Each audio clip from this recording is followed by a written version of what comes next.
Okay, thanks a million, champion trainer, multiple champion trainer Willie Mullins joining us ahead of just a quick chat about the Punchestown Irish National Hunt Festival. It's been tagged, Willie, this year as a festival of different colours, and it's definitely going to be very different. But what won't be different is that remains an important defining end of season festival for horse racing. Yes, like Punchestown is what we always look forward to. It's huge prize money, fantastic racing. They always produce great ground, and just the amphitheatre of Punchestown itself. I mean, I love going up there on the Sunday before racing to walk the track and just looking back on the track from the top of the hill. It's just an amazing place. I often think there's no racetrack like it in the world. When you see the racetrack laid out for 5 days racing, and all the different days, rails set up, the amount of watering that has to go on because they have to water the hurdle track, 5 different hurdle tracks, 5 different chase tracks, the cross country track. It's just amazing, the work, and the whole concept of Punchestown Festival. When you're there before the race meeting start and see what preparation goes into it, it's huge. And is that feeling that you have for it, Willie, is that something that is built up over time? Like, obviously you have the best horses, but you're going there many years. I'm sure I don't know, what would be your earliest memories of going to Punchestown? Well, I think probably watching Punchestown on black and white TV when I was in Irish College in Ring, and the Farron T brought me to his house so I could watch my mother's horse winning.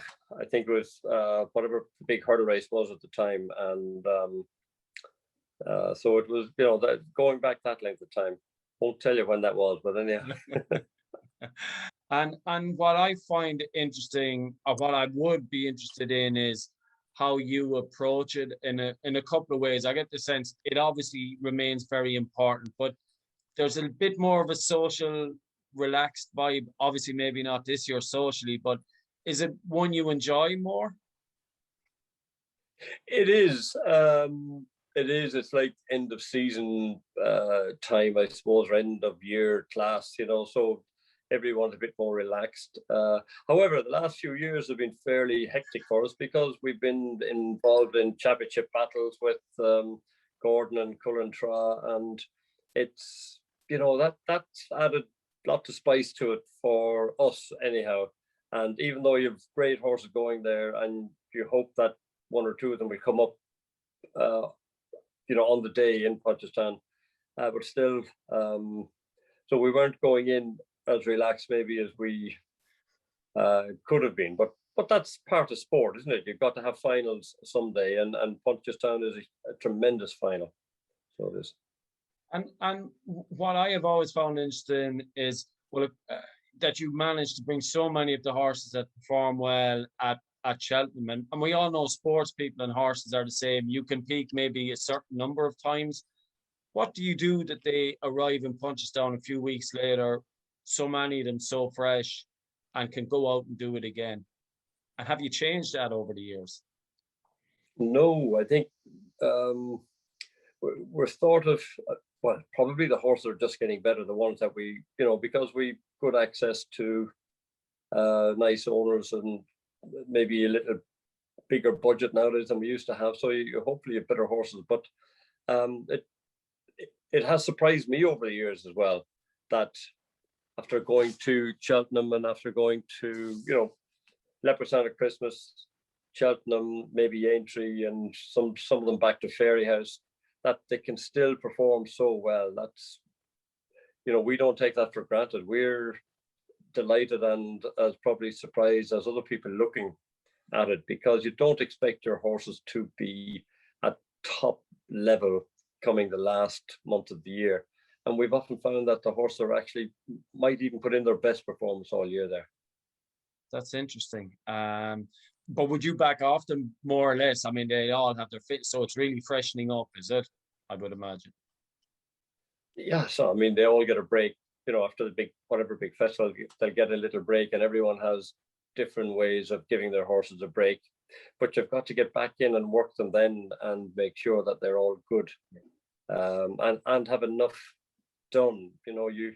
Some horses take very little work, others take a lot of work, but it's different horses, and the different members of staff who ride those horses, they're able to tell me and give me lots of feedback every day. And between their feedback and our own eyes, we make decisions, and they can work. Some of them don't work. You hear about the ones that do work, but we've obviously come home with Punchestown with lots of disappointments too. Yeah, what you've done at Punchestown before, Willie, is discover things about horses. I always think of Faheen, becoming a champion hurdle horse at Punchestown when you were thinking of going a completely different way. That's right. Coming out of Cheltenham, I thought, he's going to make a nice novice chaser next year. And he came to Punchestown and put in a huge performance. And then that said, right, maybe we'll, he hadn't exactly the profile of a champion hurdle horse coming from a point-to-point field. So, that was eye-opening as well on the day. Looking ahead, Willie, to the festival, and you come from Cheltenham as leading trainer again, and you had the 6 winners. Are we likely the 6 of them, will they show up in some various shapes or form? Most of them anyway. I hope they all do. They're all preparing anyhow, so we'll we're getting them ready. There's fantastic prize men up here, so we're not putting them out to grass. I mean, they get plenty of grass in the summer, so they will.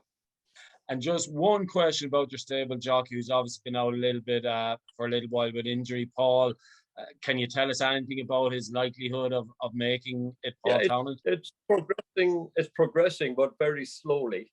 And I didn't speak to Paul for a few days, but I just said, look, let's not talk. You do what you have to do and get your boots made for. He's going to have to have a protective boot maybe made for his the leg that's injured, and just get yourself ready. And I'll talk to you the morning that we're doing declaration. So that'll probably be Sunday morning. On Monday we'll have a chat and see how he is.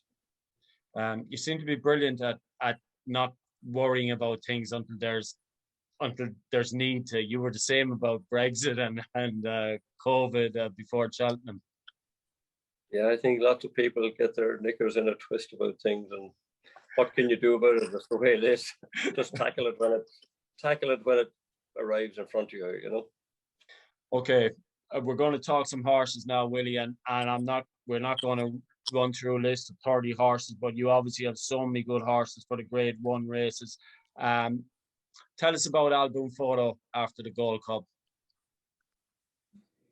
Yeah, I didn't. It depends. Lots of people could say that was as good as a race, that his run might have been good enough to win the last 2 Gold Cups, and he just met 2 good horses on the day.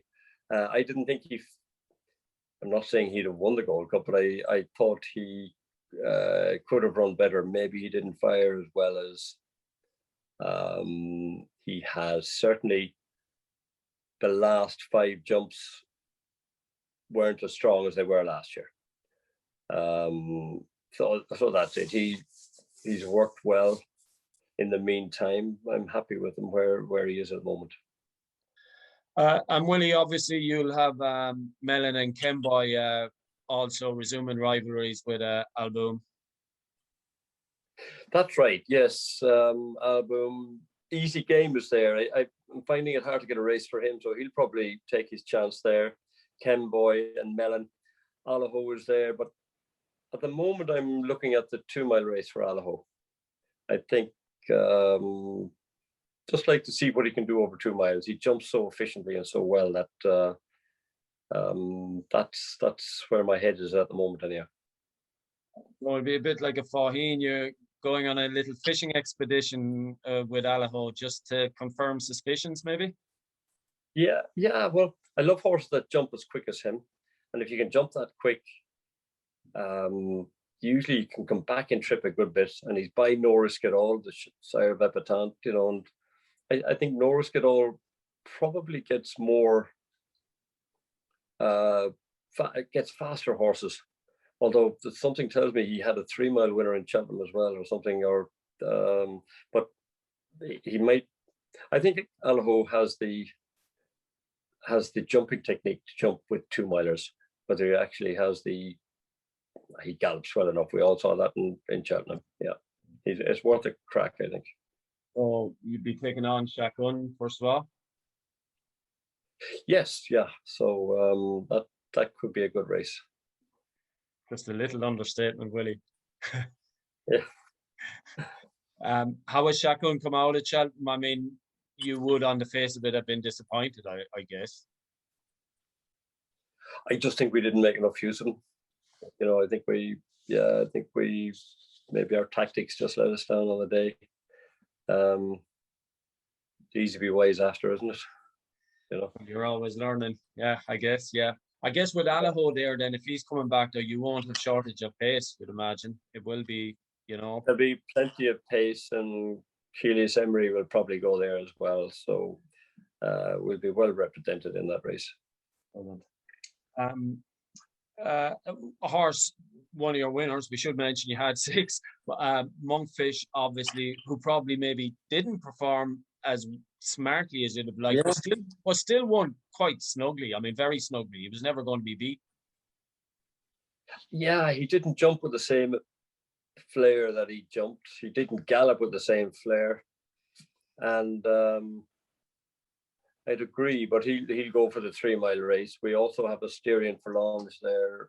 Franco de Port will go there. So from winning the Arkle at Christmas, I think I'm going to put him in over 3 miles. And I have Janadil in that. I haven't made it as Colreevy will go there. She's been covered by Walk in the Park. And I think she's in Fulton. So that'll probably be her last run. And I've got to make a decision on Janadil. He's in the 2 mile as well, so I might go back over 2 miles with him. I see he won the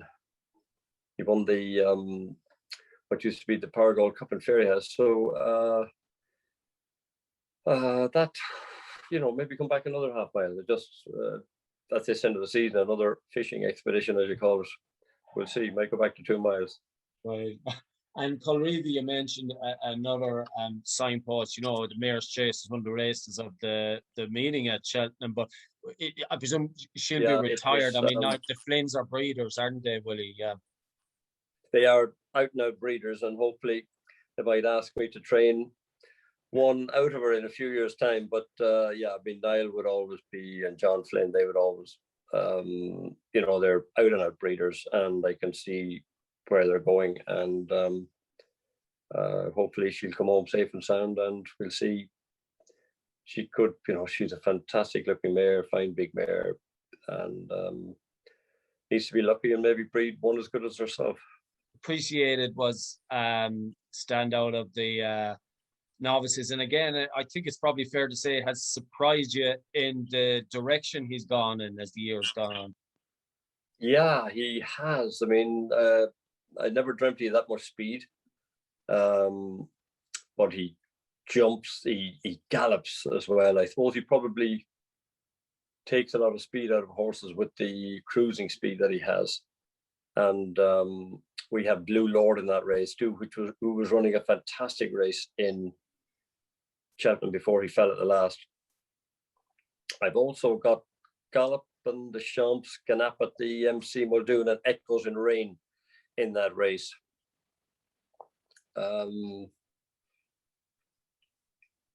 Echoes in Rain is interesting. She'd probably go for the mare's race, but her performance in Fairyhouse was very good. Yeah, and I haven't decided where the other horses will go, but definitely appreciated Blue Lord will go there, and we'll pick maybe one of the others and try and divide them up into some other races. Okay. Should mention with the champion bumper, the two Kilcrut and Sir Gerhard. Obviously, I guess you're getting to learn about Sir Gerhard all along, but they provided us with a cracker. Will they renew rivalries? Yeah, I imagine Kilcrut will run, Sir Gerhard will run. I've got a few more there. Cool Jet, might put him to another race. Dicer Dynamo, it might be too much to ask him. Ramillies, I mean, he's a horse that his homework is I won't say is good, but it is good. It might be as good as the other two, but I still think there's a good horse lurking in there somewhere. So it has to come out. You know, maybe a change of tracks, like a flat track like Punchestown might bring it out in him. Grand G is there. She'll probably go for the mare's bumper. Bell Metal is down the bottom. She might go for the mare's bumper if she runs at all. She's only 4. She's done everything right this year. Might be a step too far. So we'll have to think about her. Do you see any reason why the placings might be reversed if we're talking about the big two? Yeah, why not? I think I think the track might suit Kilcrut better, maybe. So we'll see. You know, it'll be different. It'll be worth watching anyhow. Yeah. And what I wanted to mention is Sharjah Willie has been fantastically consistent, and when he gets, ran another brilliant race in Cheltenham, and I presume will rock up in Punchestown with a few more. Yes, I mean, he ran a fantastic race in Cheltenham, so he did. I don't think he could have improved it much more, but he'll go there as well. I've got James de Burley, Classical Dream, Saldier in that race as well. We'll see what way they go, but definitely Sharjah will go there anyhow. Okay. Willie, one horse we didn't see in Cheltenham and that we will hopefully see back at Punchestown, which would be great, is Energumin. How has he been? Yeah, I was trying to get him ready for Fairyhouse. I felt it wasn't fair on the horse to go to Fairyhouse, so I said I'll wait for Punchestown. He's been fine since, so I'm looking forward to getting him out. Brilliant. There's like another horse we haven't seen in a long while, Classical Dream and maybe Bicardis, and that we might see. And yeah, they're all in the stairs hurdle. Bicardis will go there anyhow.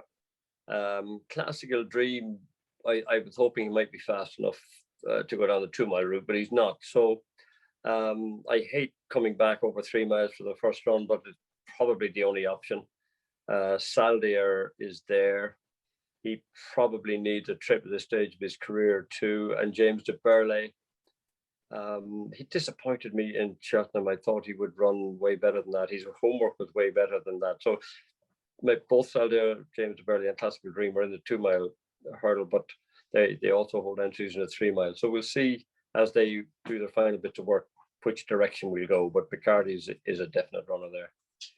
And listen, Willie, you could talk and talk because I know you have plenty more entries and there are loads of races, 5 days of cracking action. But I appreciate you taking the time to chat to us and look forward to what should be a very exciting week. Yes, I mean, it's going to be another TV week like Cheltenham and Aintree, more or less. But I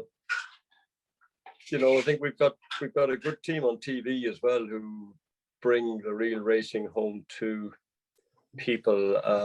Ruby Walsh, Jane Mangan, when you've got people like that on the team, it's fantastic for people who can't get racing. The insights they throw to the general public on TV is you need to listen to them. I think they're probably as good of commentators on about any sport, so they are.